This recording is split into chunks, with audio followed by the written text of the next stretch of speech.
I'm going to do a third segment on how to turbo your Honda over the weekend. This one's going to be more what most people do. This motor here is basically a stock lsvtec, be a stock LS bottom, B16 head, and then the lsvtec conversion kit. And right now it's running normally aspirated.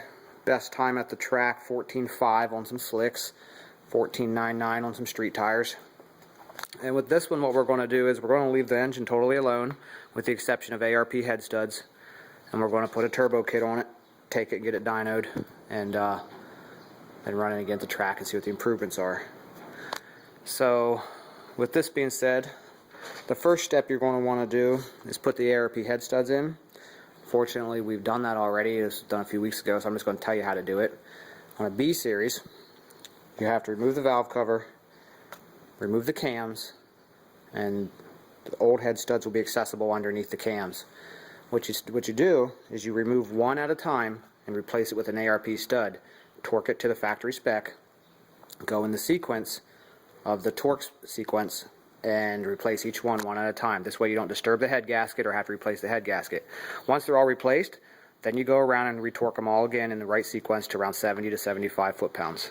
That's already done. So the first step we're going to do today is we're going to tear the bumper off. We're going to remove the factory exhaust, which is in this case it's an aftermarket header, and joins to a Skunk 2 3-inch exhaust. So we're going to remove the header and the part between the Skunk 2 and the header so that we can put the downpipe in and with the turbo and mock it up. And that's where we'll pick up here on the next video. Okay, the turbo kit we're going to use this time is another Go Auto Works. Comes in 2 big boxes. Greg over there is pretty good at making sure you get every little tiny piece, and everything usually lines up perfectly well. So you want to get a good turbo kit, call Go Auto Works, and Greg will hook you up. You have to unhook your O2 sensor. In this case we have 2. One's for a wideband, but factory or most people will only have 1. And get your header off and out of the way. It's already loose.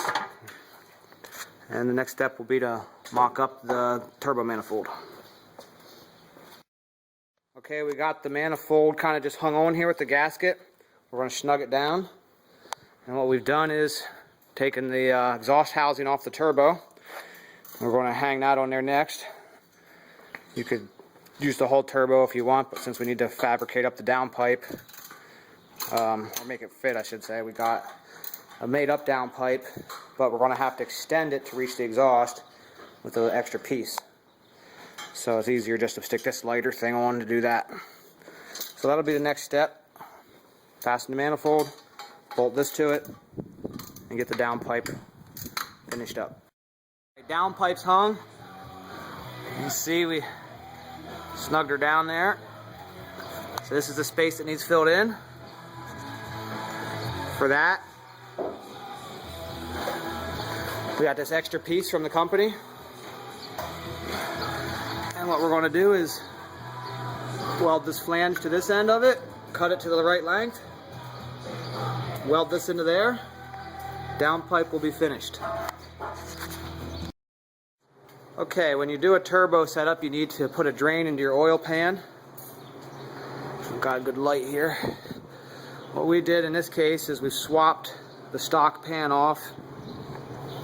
Rather than weld the bung in the pan like we usually do, this Moroso pan came with a AN fitting bung already there, female. So we're just swapping the pan. Then what we're going to do is, once we have the turbo hung and we're ready to do the drain, we'll go ahead and get a AN fitting that threads right in there for the drain. Save us a little bit of work. Okay, exhaust is on and done. As you see, we've ran it up here.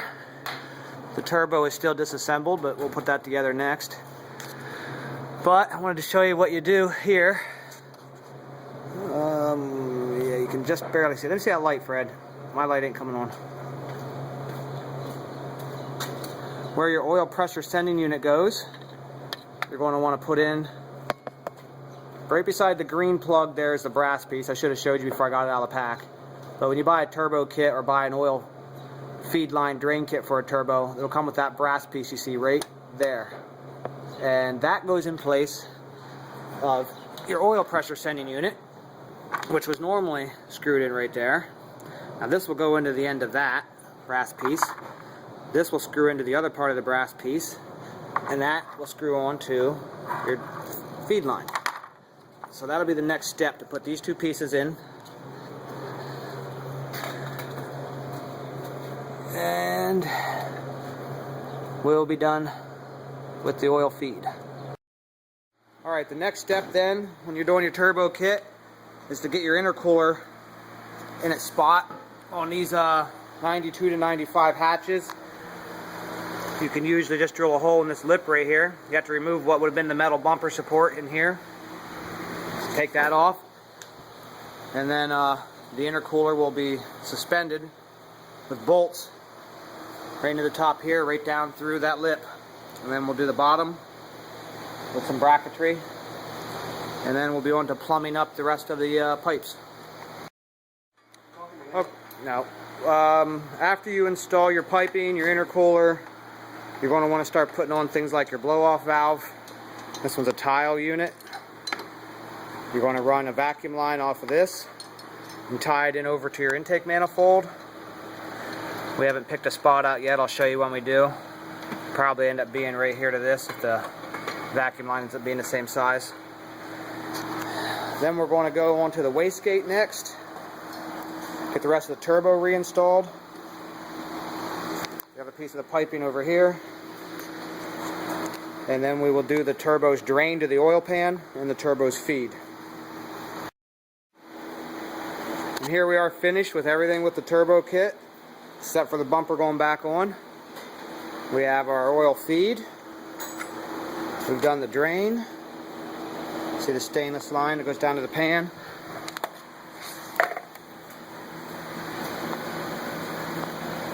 Into the pan here. That's your feed. I mean your drain, sorry. All the plumbing's done. Intercooler's mounted. Blow-off valve needs a vacuum line. Wastegate needs a vacuum line. Dump tubes ran.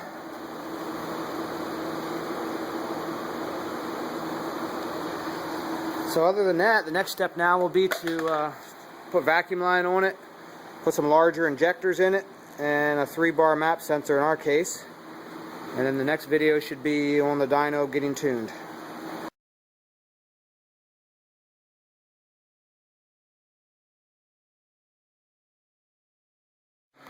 Okay, we have the ID1000s installed.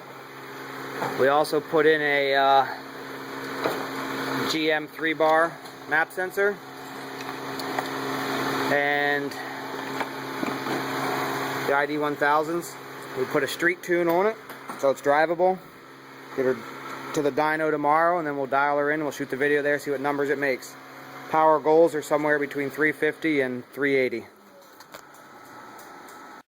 Here we're on the dyno with Fred's hatch. So,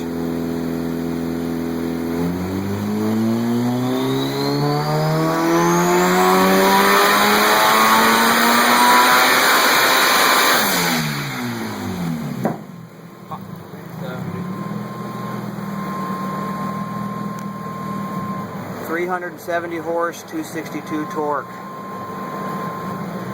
Do you approve? Okay, I approve.